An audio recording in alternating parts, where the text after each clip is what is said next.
Sabato 9 luglio a Udine, presso l'Oratorio della Purità, si è esibito il Roma Baroque Ensemble con il soprano Susanna Bungard e con l'accompagnamento musicale di Corrado Stocchi e Sayaka De Matteo al violino, Matteo Scarpelli al violoncello e Lorenzo Tozzi al clavicembalo.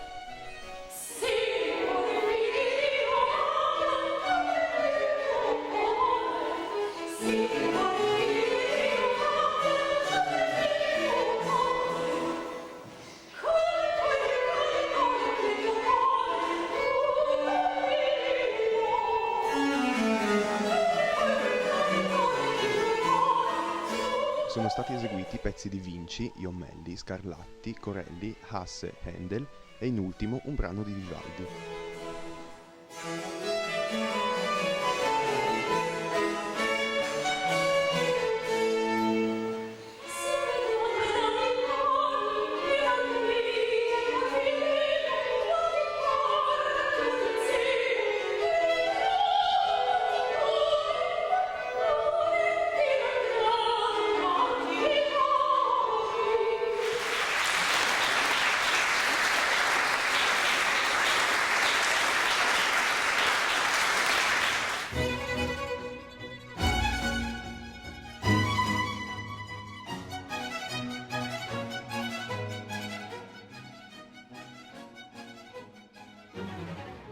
I prossimi appuntamenti si svolgeranno il 13 agosto presso la Sala del Trono del Palazzo Patriarcale, dove si esibiranno Oliver Lakota e Barbara Schmelz, e il 20 agosto presso la chiesa di Santa Maria di Castello con un concerto dell'Oberon Ensemble.